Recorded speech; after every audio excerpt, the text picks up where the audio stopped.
Boa noite. Bem, Cris, sejam todos muito bem-vindos, bem-vindas.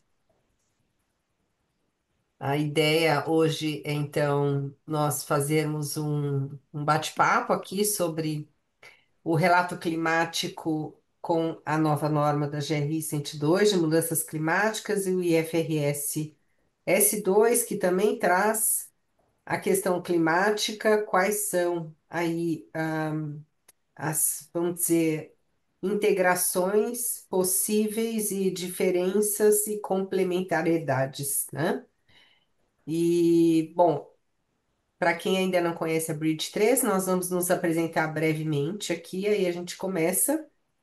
Nós vamos fazer uma apresentação, depois nós vamos responder as perguntas de vocês. Vieram algumas perguntas é, no momento da inscrição, que a gente procurou, inclusive, atender essas perguntas com a nossa apresentação. Mas se tiverem mais perguntas remanescentes, por favor, deixem aqui no chat, a gente vai atender as perguntas no final. Vai reservar aí os 15 minutos finais para isso. E vamos ter um sorteio, né? Como sempre a gente tem nos nossos webinários, de um livro super interessante. Então fiquem conosco até o fim e vamos dar início então. Então, a ideia é falar sobre o relato climático. Esse vai ser o tema também de um curso que vai iniciar em novembro. O curso vai ser certificado internacionalmente pela GRI, nós vamos falar disso também. É bem interessante porque há esse entendimento entre a GRI e o IFRS nessa questão das mudanças climáticas, que é um assunto muito amplo e traz questões muito necessárias para discussão, nas empresas hoje, né? Como vocês sabem. Vamos lá, então, nos apresentar brevemente. Pode passar, Nath, por favor. Bom, eu sou Daniela Manoli, sou engenheira de formação, aeronáutica. Atuei a minha vida profissional na área de gestão.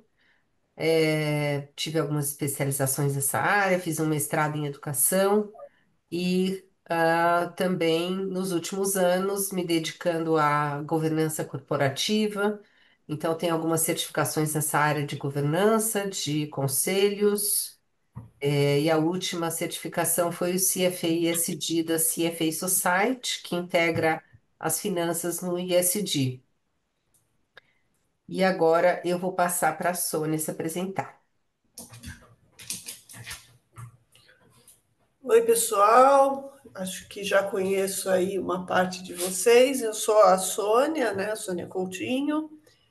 É, os meus antecedentes, né? É muitos anos dedicado à docência, à pesquisa, aos projetos socioambientais e consultorias, né? Então, sempre estive ligada à universidade, ao terceiro setor e junto às empresas aí com as consultorias, né? Também fiz parte aí do Instituto Nacional de Ciência e Tecnologia de Mudanças Climáticas, né? Que me deu aí muita,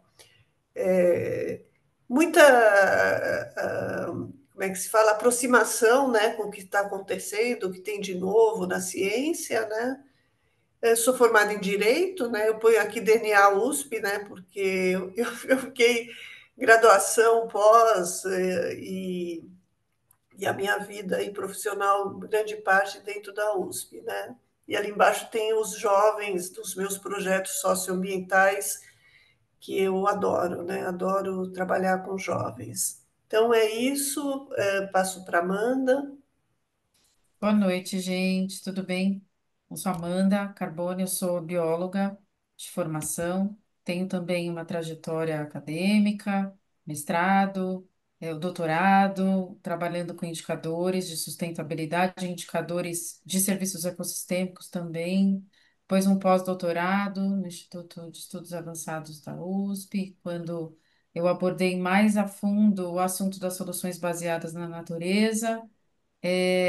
Sou conselheira do CRBio 01 atualmente também.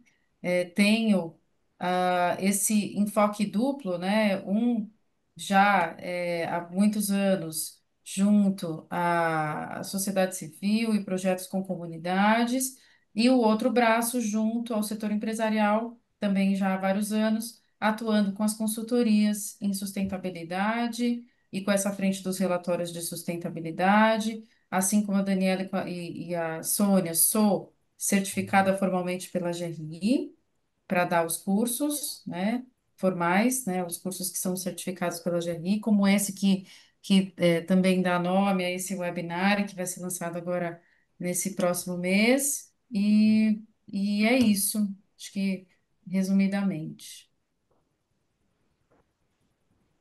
Tá aqui com a gente também a Natália Mota, que integra nosso corpo de consultoras e também trabalha aqui junto com os nossos alunos. Quer se apresentar também, Nath? Brevemente. Boa noite, obrigada, Dani. Eu sou a Natália, eu sou, como a Dani falou, responsável pela parte dos cursos, também dos treinamentos, junto com as consultoras aqui que já se apresentaram.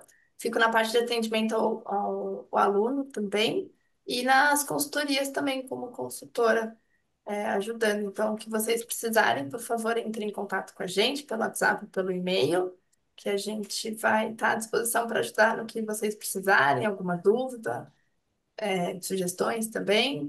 Estamos disponíveis. E falando um pouco sobre a Bridge 3, rapidamente aqui para a gente começar o assunto, nós somos o centro de treinamento, né, GRI, FRS, damos outros cursos também. A gente vai falar um pouquinho da agenda no final dos próximos cursos. E atuamos também para ajudar as empresas nessa transição tão desafiante, que nós estamos enfrentando aqui com as novas regulações, com a necessidade de transparência para o mercado. Enfim, temos essas soluções também aqui para que nós trabalhemos no mercado. Então vamos lá, dar início. Bom, a gente costuma sempre, até nas nossas consultorias, nos cursos, trazer a importância de olhar o contexto, né? O contexto que a nossa empresa está inserida, o contexto que nós estamos inseridos como país e como planeta. E para isso a gente precisa de informações, né? A Sônia falou de dados científicos, que ela está próxima aos cientistas.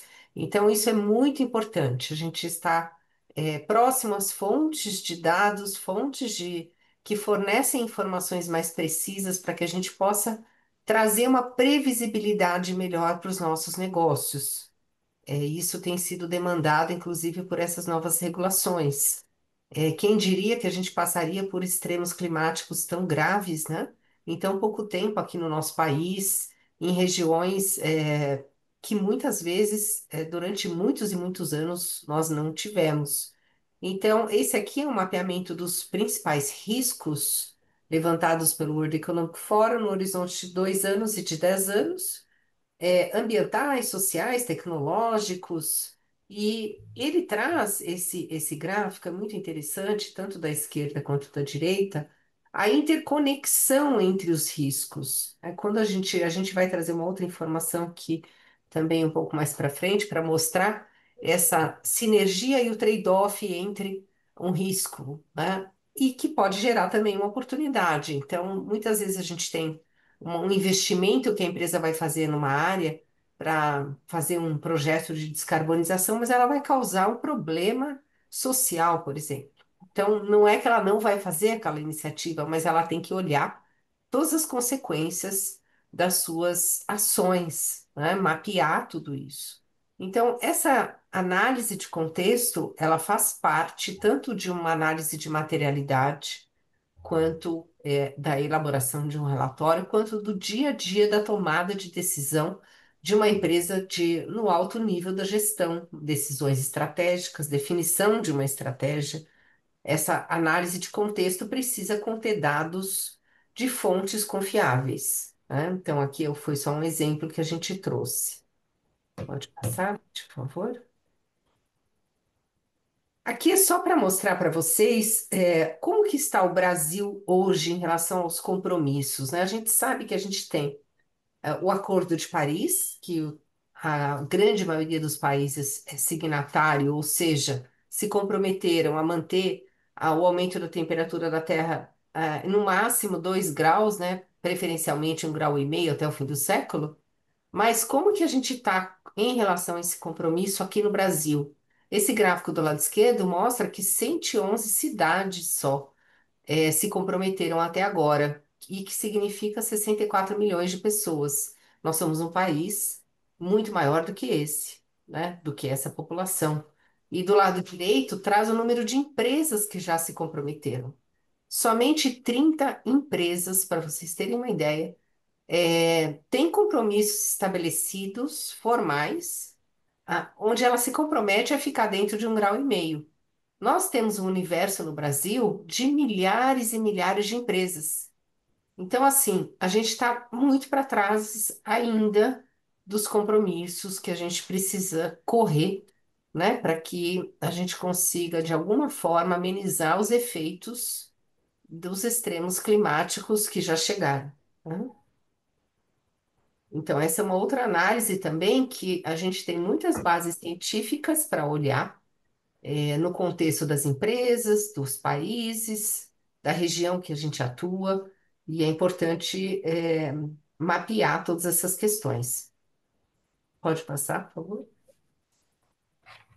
Aqui é o que eu comentei lá no começo, falando dos benefícios e dos trade-offs. Aqui, relacionando as ações de mitigação, então, só para resumir para vocês, né, quando eu faço um plano de descarbonização, um plano de diminuir minhas emissões ao longo do tempo, me adaptar à questão climática ao longo do tempo, eu vou fazer ações tanto para reduzir minhas emissões, quanto para me adaptar a esse novo cenário. Um cenário de 2 graus, de 3 graus, de 4 graus, né? Porque a gente não vai conseguir ficar em 1,5 graus. E todas as ações, tanto para mitigar quanto para adaptar, elas podem trazer consequências de um lado para o outro. Aqui é um pequeno exemplo, só que ele fala, por exemplo, eu tenho uma fábrica que eu vou precisar instalar ar-condicionado porque os funcionários não vão mais aguentar ficar lá dentro com o aumento da temperatura da Terra. E isso vai trazer consequência de aumento das emissões de gases de efeito estufa. É uma ação de adaptação que vai trazer um trade-off de mitigação, numa ação que deveria, na verdade, diminuir as emissões. Então, também as empresas têm que olhar para essas questões, né? Não adianta olhar só para um lado, vai ter que olhar para todos os lados, ao estabelecer uma estratégia, uma política de descarbonização. Isso a gente já está falando de empresas que fazem inventário de gases de efeito estufa, que já fizeram a lição de casa inicial, que já tem todo um trabalho que muitas empresas ainda estão começando, né? Pode passar, por favor. E quando a gente mapeia, né, e todas essas regulações novas, essas normas, a gente vai falar um pouquinho delas aqui. A gente precisa olhar tanto o impacto que a empresa está causando, né? Que a gente fala da materialidade de impacto, a Amanda e a Sônia vão trazer sobre a dupla materialidade, quanto a gente fala da materialidade financeira, ou seja, como é o mundo vai afetar a minha empresa. Então, pode ser que eu seja uma empresa que estabeleci compromissos para ficar dentro de 1,5 graus, estou fazendo minha lição de casa, mas as empresas à minha volta não fizeram a lição de casa e, vou- de qualquer forma, a gente vai sofrer, todos vão sofrer as consequências. Uma delas é que não vai mais ter para quem vender os meus produtos, porque nós vamos ter problemas sérios aí de queda de renda da população, por exemplo. E isso vai trazer riscos, né, para a grande maioria das empresas. Então, são questões que vão afetar, né, a performance dos negócios. Pode ser que não seja no horizonte de 5 anos, mas no horizonte de médio prazo já vai começar a acontecer essas questões. Por exemplo, as empresas que estão passando pelos extremos climáticos perdem receita, mesmo que seja momentânea, perdem reputação, e tem outras questões aí para que a gente precisa também mapear. Então, com isso, só vou falar mais um slide, aí eu passo a palavra. Existe algo bastante interessante que eu tenho estudado, que é a parte comportamental, né? Porque a gente que lida muito com conselhos, com diretoria de empresas, a gente sabe que muitas vezes elas estão comprometidas com a mudança, mas daí para agir é um pouco, depende muito do comportamento, né? E essa parte de negação, existe a questão da negação sobre as mudanças climáticas, que é muito séria, né? Esse livro, por exemplo, do lado esquerdo, é uma comunidade da Noruega que passou por um extremo climático seríssimo, mesmo assim as pessoas continuam vivendo como elas sempre viviam, porque elas não acreditam que aquilo ou aconteceu ou vai acontecer de novo. Então você vive numa espécie de negação em relação às mudanças. Por isso que é tão difícil a gente conseguir que as pessoas se movam em relação à mudança, né? Então, às vezes, não adianta a gente ter consciência de um problema se a gente não se move em relação àquele problema. Esse outro livro do lado direito, ele dá vários exemplos de migrações pelo clima que estão acontecendo, pasmem, não é na Índia nem na África, é nos Estados Unidos, dentro dos Estados Unidos. Tem locais lá que não são mais possíveis você plantar ou morar, porque vai ter incêndio florestal. Então, as migrações pelo clima começaram a acontecer no mundo todo, inclusive nos países ricos e desenvolvidos que têm condições de fazer a mudança, mas vivem em negação. Com isso, eu passo para você, né, Sônia? É para mim, aí Ah, é depois para eu você, posso. Amanda, desculpa. Imagina. Então, olha só. Então, já sabemos que clima é tema importantíssimo, né, de ser tratado. E aí, quando a gente parte para o contexto das estruturas de relato, do que a gente precisa de fato atender, enquanto muitas vezes regulação, outras vezes voluntariamente, por demanda do mercado, dos consumidores, enfim. A gente tem um conjunto enorme de normas que abordam direta ou indiretamente as questões climáticas. A começar pelo TCFD que está aqui embaixo, né? Em azulzinho. O TCFD que não é novidade, quer dizer, desde 2015 a gente tem essa força-tarefa, que é uma estrutura, né, para divulgação de questões climáticas, mas com impacto financeiro, né? Então, já desde 2015, já uma estrutura com exatamente o impacto ou o viés que a norma mais recente, que é o S1 e o S2, né? O S2 especificamente tratando da questão climática, trazem, né? Então, a gente tem um contexto que não é novo, é bem anterior, inclusive, a 2015, a gente tem outras normas, tipo o CDSB, tem outras coisas que vieram antes. Mas acho que uma bem emblemática e bastante utilizada e muito demandada até pelo mercado é o uso do TCFD. E aí a gente tem S1 e S2, que são esses dois caderninhos aqui, são dois conjuntos de normas muito recentes. Certamente vocês que estão aqui já ouviram falar, devem estar acompanhando um pouco dessa movimentação, do que está acontecendo, e de que a gente agora está num período voluntário de relato, usando essas normas, mas a gente já tem, como a Sônia vai mostrar já já, uma regulação específica para isso no Brasil. Então, realmente é uma preocupação que faz sentido a gente ter e olhar. Mas aqui, para contexto aqui desse slide, quer dizer, a questão climática, ela está no TCFD, ela está no S2, no IFRS S2, ela está no GRI, então o GRI, que é uma organização que atua para fazer normas para relato de sustentabilidade, mas com um viés de impacto, né? Com um viés um pouquinho diferente dessas outras, que tem um viés mais financeiro, mas que vem há muito mais tempo, né? Desde 97, fazendo todo um trabalho que está englobando todas as questões sociais e ambientais, econômicas, e a questão climática, ela também está dentro das normas, até pouco tempo atrás, abordada de forma indireta, dentro de alguns cadernos, né, como energia, emissões, e mais recentemente, nesse ano, há pouquíssimo tempo, também com uma norma nova, que é a 102, norma de clima. Então, essa norma é uma novidade ela veio assim depois de um trabalho bem extenso da GRI, que criou um grupo de trabalho específico para isso, para incorporar dentro dessa nova norma da GRI questões que são atuais, que são atualíssimas a respeito das mudanças climáticas, inclusive incorporando aspectos que o próprio TCFD traz, né? E como a gente vai ver também que o S2 também aborda, então tem bastante sinergia, né? Fora isso, a gente tem outras normas, como o SASB, que também abordam as questões climáticas por setor, né? Então, ou seja, a questão climática ela é bem importante, inclusive em termos de S1 e de S2, são normas para relatar informações financeiras relacionadas à sustentabilidade, e a gente tem o S1, que é um caderno mais geral, e o S2, que é de clima, e futuramente teremos outros, de outros temas.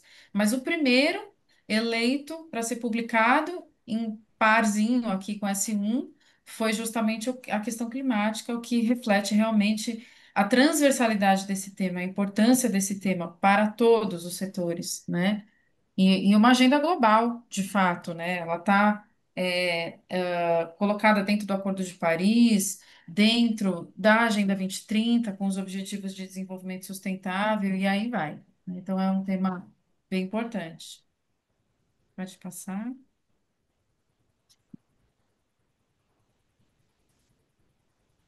Temos demanda de várias partes, né? Temos demanda de consumidores que estão buscando produtos mais sustentáveis, de baixo carbono, que estão atrás de também estão melhor informados a respeito das marcas que consomem, dos serviços que contratam, né? A gente sabe que isso não é generalizado, mas existe uma tendência bastante clara, né?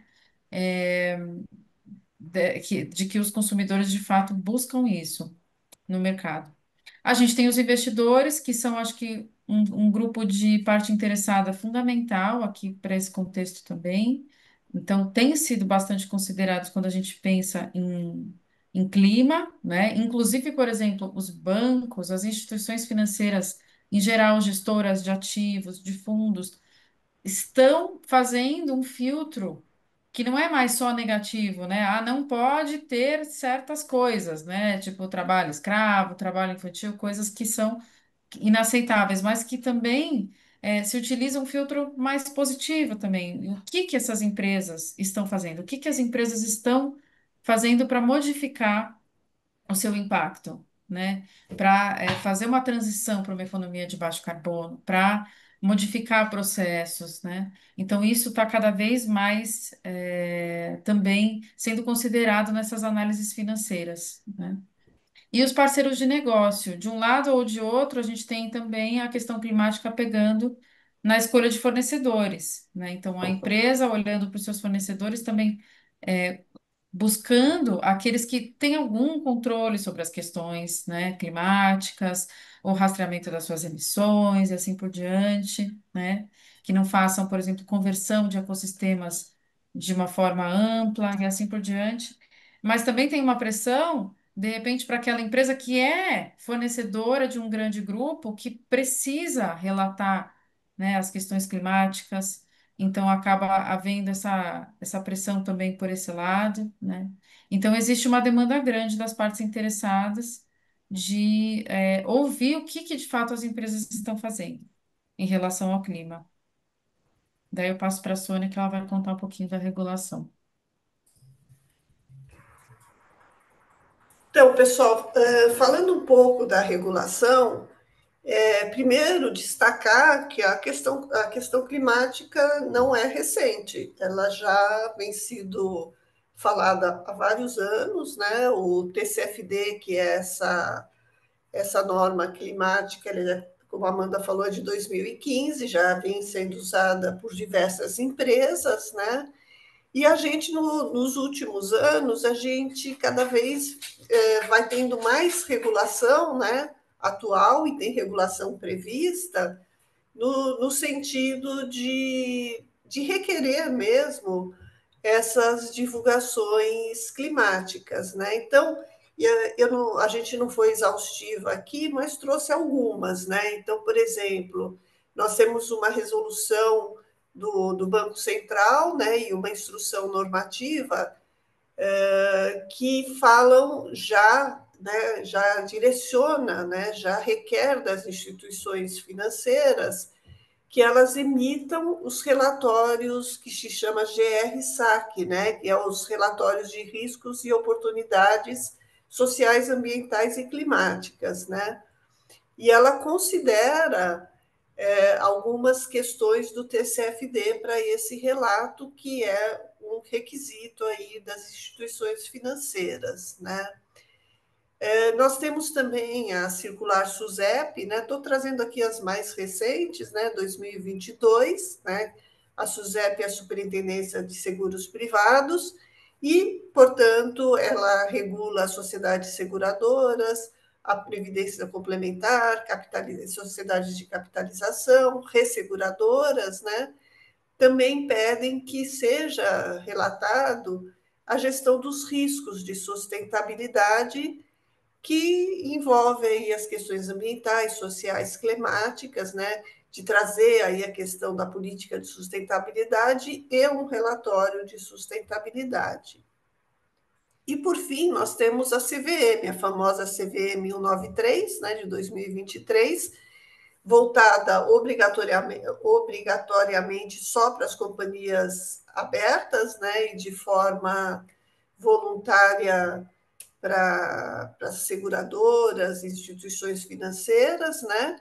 E a resolução do Conselho Monetário Nacional, que veio depois de 24, e aí ela é voltada para as instituições financeiras e as outras instituições que são autorizadas a funcionar pelo Banco Central. E aí eles dão uma abertura aqui que a CVM não deu como obrigatoriedade, né? Então, eles falam que as companhias abertas, que estão ali, as instituições financeiras abertas, ou que sejam líderes de conglomerado prudencial dos segmentos aí de instituição financeira 1, 2 e 3, né? Então, aqui a gente já tem aí fechando, né, o uso do IFRS S1 e S2, obrigatório para as companhias abertas e para as instituições financeiras abertas ou líderes de conglomerados prudenciais, né? Então, isso, a tendência, né, é que esses setores, né, cada vez mais vão se adequando e aderindo à norma, né? Então, isso é esperado, né, daqui para frente. O Brasil está para lançar a sua taxonomia sustentável, que é o que vai pautar os financiamentos do Brasil por setor, né? Então, ele vai trazer aí o que se espera dos setores, né? O Plano Clima também está para sair do Brasil, com a atualização dos planos setoriais de mitigação. Então, vale dizer que as empresas do setor devem, né, olhar esses planos na hora que forem planejar suas metas, né, de corte de emissões. Acho que é isso. Pode passar. Aí você, né, Amanda? Sim. E aí, aqui, entrando um pouco na integração do IFRS com o GRI, que é onde a gente faz a ponte entre essas duas normas tão importantes e tão complementares. Pode passar, Nath, por favor. Primeiro aqui, dizer o seguinte, que eu acho que um dos pontos mais importantes do ponto de vista dessa cola entre essas duas normas é justamente o conceito da dupla materialidade, né? Porque ele traz o seguinte, primeiro que materialidade é aquilo que de fato é mais significativo para a empresa olhar, gerenciar, ter políticas, ter ações específicas. Mais significativo de qual ponto de vista? É aí que entra a dupla materialidade. Ela pode ser significativa do ponto de vista financeiro, né? Então, quer dizer, o clima, ele passa a ser um tema financeiramente importante na medida em que ele afeta a empresa, de alguma maneira, né? Tem os impactos das alterações climáticas na empresa. Então, isso é a visão da materialidade financeira, e essa é a visão adotada nas normas S1 e S2. Portanto, quando a gente fala em S2 de clima, essa norma de clima, ela tem esse viés, o viés da materialidade financeira, o quanto que o clima, as alterações climáticas podem afetar as operações da empresa e a cadeia de valor, enfim, as operações como um todo, né, da empresa. E tem o outro lado dessa materialidade, que é quando um tema, como o clima, por exemplo, ele é significativo do ponto de vista de dentro para fora. Então, como que a empresa afeta essa questão, esse aspecto, né? Então, a empresa, desse ponto de vista da materialidade de impacto, a empresa ela afeta o clima de várias maneiras. Por exemplo, emitindo gases do efeito estufa, né? E daí é um impacto de dentro para fora. Essa é a visão do GRI. Então, são nuances diferentes, mas bastante importantes, porque é uma visão complementar. A gente vê isso muito no curso novo que está sendo lançado, inclusive, e que é certificado pela GRI, para justamente integrar essas duas visões, né? É, é a ideia de que, sim, você pode só fazer S2, fazer o seu relatório de informações financeiras relacionadas à sustentabilidade, com foco no clima. Só que aí você está contando só uma parte da história. Qual é a outra parte, né? Então aí a gente olha para a GRI. E tem muitas empresas, aliás, o GRI é altamente utilizado, né? Saiu um estudo novo da KPMG mostrando que mais de 250 empresas que estão listadas na bolsa em várias categorias, 96% delas adotam GRI, fazem relatórios usando a norma GRI. Então, ela é muito universal e ela tem essa visão do impacto, né? Então, acho que são visões complementares da materialidade. Pode passar.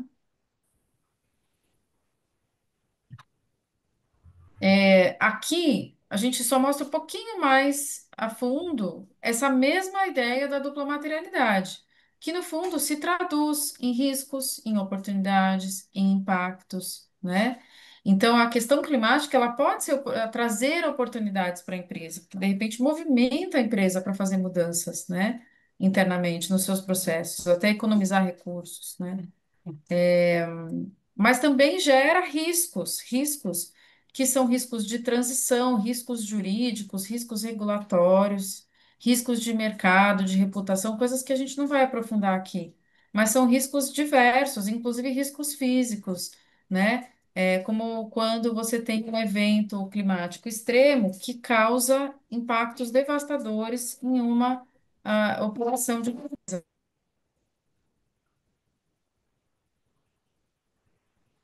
E tem também os impactos da empresa, que aqui nessa figura estão traduzidos em riscos e oportunidades, mas aqui é no sentido de risco de impacto negativo no clima, né?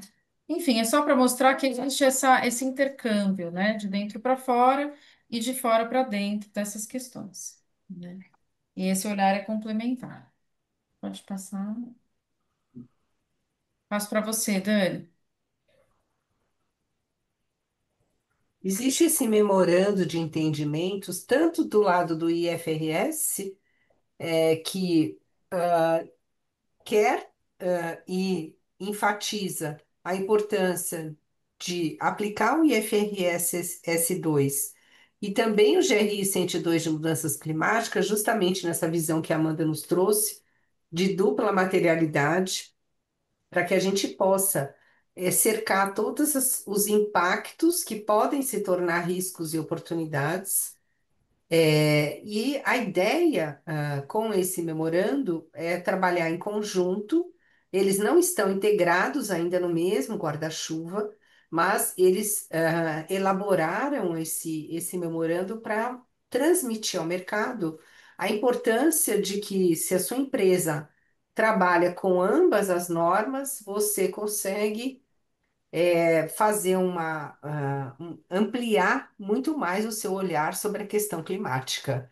A GRI, pelo seu lado também, aqui do lado esquerdo, também emitiu esse memorando, falando que é muito importante utilizar as duas normas, quando você trata da questão climática. Então, a nossa sugestão, inclusive a gente vai abordar tudo isso no curso em maior profundidade, é que no próximo ciclo de relatos, as empresas já comecem a incorporar a GRI 102 e o IFRS S2, quando chegar a época da obrigatoriedade, ou para as empresas que já estejam aplicando para fazer esse aprendizado para quando for obrigatório, seria interessante já começar no próximo ciclo de relato, né? Aí nós temos no próximo slide um exemplo de integração. Exatamente um dos que esse próprio documento de interoperabilidade traz, que é o plano de transição. Então, isso evita, duplicidade. Por exemplo, você vai reportar segundo a GRI usando a norma 102 de mudanças climáticas, e um dos conteúdos dessa norma pede para você dizer, contar sobre o seu plano de transição para uma economia de baixo carbono, né? Que plano é esse, como ele é construído, quais são as ações, as implicações desse plano de transição. E da mesma forma, ou de forma semelhante, a norma S2 de clima e a FRS S2, ela também fala isso, ela também comenta, aborda esse assunto para que a empresa coloque se ela tem um plano de transição e como que esse plano é feito. Então, você tem uma mesma informação, que é lógico, que tem por detrás todo um processo de construção. Para chegar num plano de transição, você tem muito caminho para andar, né? Muito estudo para fazer, muitos processos. Mas, enfim, as normas, elas pedem uma mesma informação. Então, a gente consegue construir um conteúdo que serve para responder a ambos as normas, né? Ambas as normas. E atender a diferentes públicos, inclusive. Pode passar. Mas a gente tem algumas particularidades da GRI. Como a GRI ela tem um olhar para o impacto, então ela de fato ela acaba aprofundando em questões ambientais e sociais específicas, né? Como é o caso do tema da transição climática justa. Então, enquanto a S2 não traz isso muito amplamente, aliás, não aborda isso especificamente, a norma 102 de mudanças climáticas, ela aborda a transição climática justa e ela pede para que a empresa diga.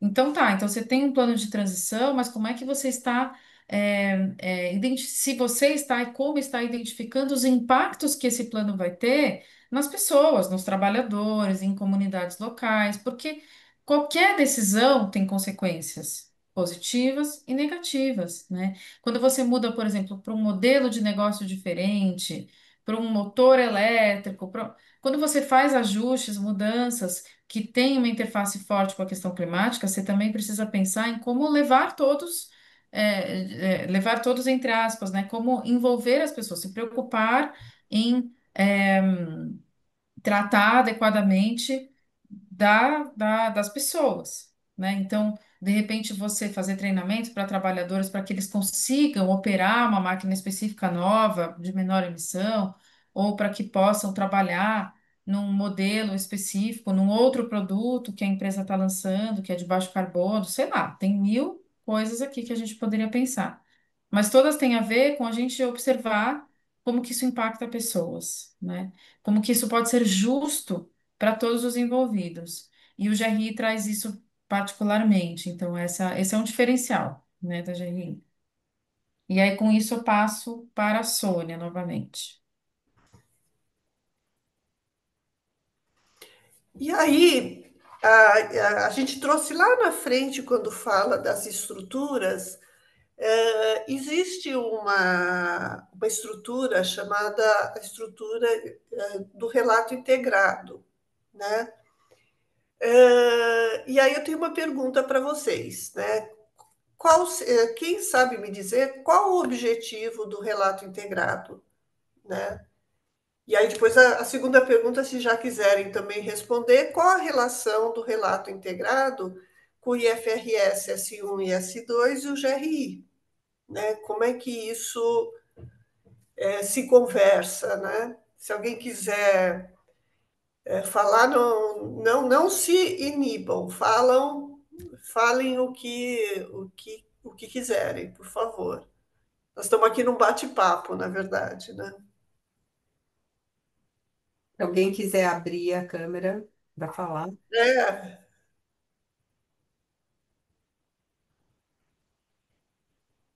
Eu, é, Alguém? eu Oi, tô sem, desculpa.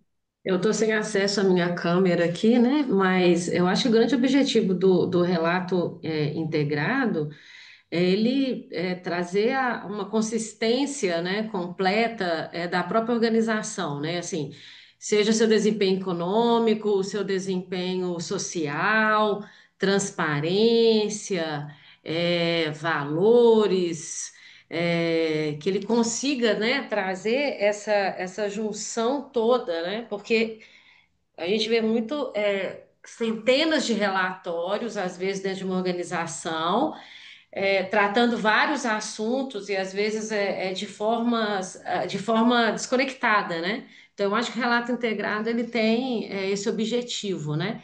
De conectar aí. Quando eu tenho uma questão social, como é que isso afeta meu desempenho econômico, como é que eu gero um desempenho econômico através dela e vice-versa, as questões ambientais, enfim, nesse sentido. Legal. Alguém mais quer falar?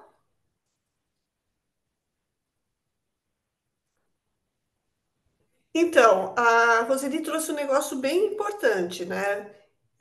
Primeiro, eu dizendo que o relato integrado, ele não é uma junção de relatórios, né? O relato integrado, ele é a consequência de uma ação dentro da empresa de conexão, como falou a Roseni, de pensamento integrado, que seja a integração entre áreas, a integração é, entre governança, a conexão de governança com a estratégia, com os temas materiais, né? Então, o relato integrado ele se concretiza a partir de todo o movimento, de uma estrutura, né, que vai demonstrar como a organização cria valor ou perde ou mantém valor no decorrer do tempo. Né? E o relato integrado, ele parte daqueles capitais que a organização necessita para operar, né? E a gente vai falar que são recursos e relacionamentos que a partir do seu processo produtivo, da sua prestação de serviço, vai gerar impactos, né? Também nos capitais. Né? Então, eu dou um exemplo. A empresa precisa de empregados para funcionar, ela, na sua modelo de negócios, ela tem por base ali uma prática empregatícia de desenvolvimento profissional, capacitando esses empregados, mas ali, como impacto, ela vai ter um impacto positivo sobre o seu capital humano que vai estar melhor preparado para os desafios futuros da empresa, né? Então, melhor posicionados, né? Então, isso é um exemplo, e aí tem a relação que a Roseli falou, essa conexão. No primeiro momento, você vai ter um custo do treinamento desses empregados. No outro momento, você vai ter receitas com maior produtividade, maior desempenho, menos devolução de produtos, né? Então, tem essa questão. E aí, quando a gente fala disso, a gente fala sobre a relação do relato integrado com o GRI e do IFRS. Eu só por essa definição, eu acho que vocês já conseguiram sacar qual seria essa relação. Se ela depende de relacionamentos e insumos, a falta desses relacionamentos e insumos pode criar riscos para a organização, e esses riscos podem ser financeiros. Se você não tem um insumo que você necessite para operar, você tem um risco de parar a tua operação. Ponto. Você vai gerar impactos ali após sua operação ou prestação de serviço. Esses impactos, se não bem gerenciados, eles também vão trazer riscos, né? Riscos e oportunidades, né? A gente sempre tem aí os dois lados da moeda. Você tendo um relato integrado bem feito, você, de alguma forma, você já levantou seus riscos e as suas oportunidades e os seus impactos, né? Para você dar esse passo a mais, né, e não só os riscos de sustentabilidade, mas também os climáticos, né, os climáticos e outros riscos de sustentabilidade. Para você dar um passo a mais para o IFRS, S1 e S2, espera-se que esses riscos e oportunidades venham refletidos financeiramente ali nas suas demonstrações financeiras, no seu balanço. Então, isso vale dizer, pode passar, Nath, por favor, isso vale dizer, no final do dia, que, bom, primeiro aqui é mostrando que eles estão dentro todos do guarda-chuva do IFRS, mas o que eu quero falar é que no final do dia, você vai ter ali a importância do relato integrado e como é que se fala? Aquela empresa que já tem o seu relato integrado, que já faz o seu relato integrado, ela está um passo muito adiante daquela que ainda não faz. E o que se observa é que as pessoas não conhecem o relato integrado, né? As pessoas não sabem. A Roseni fez o nosso curso de relato integrado, Roseni? Opa, desculpa, fiz sim, Sônia. Então por isso, tá vendo? Então ela tá um passinho aí à frente, né? Então ela conhece, né? Ela sabe a importância do relato integrado e o quanto ele vai ajudar aqui, né? Então aqui nessa consolidação que teve, né? O padrão ISSB, né? O IFRS S1, S2, eles partiram desses já existentes, eles não saíram do zero, né?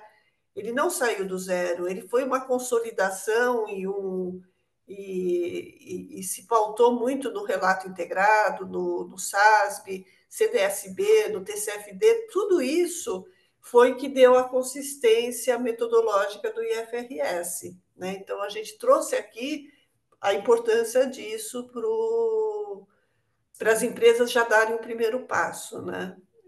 Pode passar. E aí a Dani lembrou aqui que ele faz a dupla materialidade, né? E aqui é o esqueminha que eu expliquei, tá? Eu não vou explicar de novo, mas a gente tem aqui do lado esquerdo os capitais de entrada, que são insumos e relacionamentos.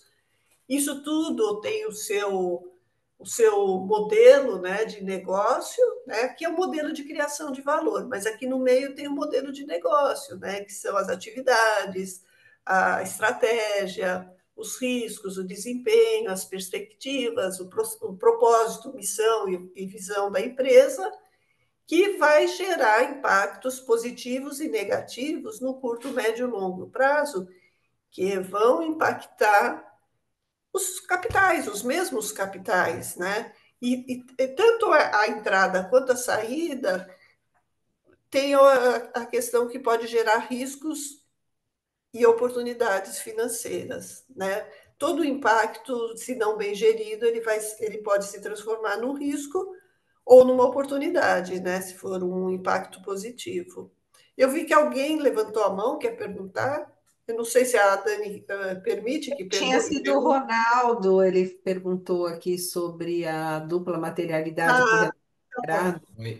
Oi, professora, boa noite. Não, eu só ia comentar, só tirar uma dúvida primeiro, porque o relato integrado, até onde eu tinha o domínio, pelo menos, antes do IFRS, se trabalhava também muito com o SASB, né? Então, ele, na verdade, o relato integrado, ele integrava a materialidade de impacto, GRI, né, com o SASB, por exemplo, né, Financeiro. financeiro, né? E hoje, com a adoção do padrão IFRS, né, ele incorpora a materialidade financeira que antes era, por exemplo, regida pelo SASB, né? É correto afirmar isso? Não, então, o que eu quero dizer é que o SASB é meio caminho andado, né? Ele já traz para análise do IFRS a materialidade financeira do SASB, traz a de impacto, né, também, né? Então, ele tem a financeira e a não financeira. O foco dele é o investidor. O que precisa complementar é essa análise mais do quanto isso vai se refletir financeiramente e talvez levantar um pouco mais de riscos e oportunidades que não sejam somente o SASB, né? De repente, fazer um estudo de riscos, né? Da questão do TCFD, os riscos climáticos, né? Ampliar um pouco esse olhar para os riscos e oportunidades financeiras, né? Mas sim, isso daí já está aqui dentro dessa estrutura. Então, vai ser muito comum você ter o IFRS S1 e S2 junto com num relatório que tenha GRI, tenha relato integrado, e SASB, né? Tá? Pode passar? Professora, posso só pegar o gancho e tirar uma outra dúvida, por gentileza? Pode sim. Supondo uma empresa que não queira trabalhar com o GRI, somente trabalhar com o FRS a partir de então, ela precisa mesmo assim reportar dupla materialidade? Sim, sim. E a gente acredita que sim. A gente teve um webinar, inclusive, que é exatamente isso que nós estamos falando, né? O IFRS junto com o GRI. Por quê? Porque quando você relata só o GRI, você mostra transparência, mostra responsabilidade. Quando você relata o IFRS, você mostra a sua vulnerabilidade. E muitas vezes a sua falta de responsabilidade vai gerar uma, uma vulnerabilidade, né? Então, o custo de você ignorar o impacto, ele vai financeiramente pode ser alto. Então, por isso que essas duas. O IFRS fala que o GRI ele traz mais um aspecto de conteúdo, né? Que ajuda muito na questão do conteúdo. Isso aí foi, inicialmente, isso era trazido, na própria norma do IFRS fala isso, né? Tanto a norma europeia quanto o GRI seriam aportes de conteúdo, mas a gente olhando o aspecto da dupla materialidade, você olhar o impacto, você também pode identificar riscos e oportunidades a partir deles. Você vai se antecipar aí a um risco e uma oportunidade, Ronaldo, é isso que eu quero falar.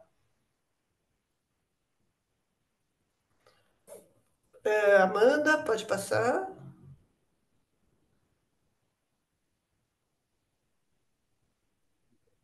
Então, aqui, o que esperar do curso, né? A gente tem esse curso novo que está sendo oferecido aqui pela Bridge 3 como centro de treinamento certificado. Então, esse é um curso da GRI mesmo, né? Da GRI Holanda, e que está sendo oferecido pela Bridge 3 aqui. Então, é um certificado internacional. E o que se espera desse curso, então, né? Que a gente consiga refletir sobre a importância dos relatórios climáticos e o seu papel no combate às mudanças climáticas. A gente já sabe dessa importância, mas a gente vai abordar isso um pouquinho no curso. A gente vai falar sobre a questão que tem muito a ver com a transição justa, que a gente comentou no slide até, de que o GRI, com essa norma 102, ele traz um olhar para temas como biodiversidade e a dimensão humana, que são questões únicas dentro da norma, né? Que outras normas não trazem e que ajudam a gente a ter uma visão holística desse relato climático, né? Aqui relato climático como um conceito amplo, né? Quer dizer, que pode atender a um S2, pode atender a outros, né? Enfim, um TCFD separado de um S2 pode ser também, um relato climático dentro de um relato integrado e assim por diante. Então, vários formatos, né? De relato climático aqui. Entender os principais componentes desse relato. Então, ele envolve muito mais do que a gente só relatar emissões de gases de efeito estufa, né, dos nossos inventários, mas também o plano de transição, o plano de adaptação climática e outros aspectos que as duas normas trazem ou que uma ou outra traz, né, a depender do assunto, né? E entender por que que relatar só risco climático é insuficiente. Então, acho que um pouco desse debate, Ronaldo, que você provocou e que é muito importante, realmente é uma questão bem importante, né? Porque tem gente se perguntando, mas será que então a gente está migrando para um S1, S2 e deixando para trás o que já se utilizou tanto, né? Então, isso a gente vai abordar, explicar como é que essas duas normas se complementam e ajudam a gente a ter esse olhar mais holístico sobre os impactos da organização ou sobre as questões que afetam a organização, isso tudo ligado ao contexto climático e trazer alguns desafios comuns e algumas questões que podem ajudar nessa caminhada, né? Que podem facilitar o processo, né? O que fazer para poder facilitar esse processo, né? Então é isso que o curso Relato Climático com IFRS e GRI vai abordar. E aí eu vou passar para a Dani para ela continuar aqui, poder fazer o fechamento. A gente vai falar agora um pouquinho, Nath, eu acho que é com você que tá a bola, né? A Nath vai falar da nossa agenda e vai promover um sorteio de um livro super interessante. Esse aqui, pessoal, é a nossa agenda dos cursos ao vivo que a gente tem, né? Então, a gente tem um curso de relato integrado, pensamento integrado com SASB, que já começa na próxima semana. Temos o de normas e padrões da RI.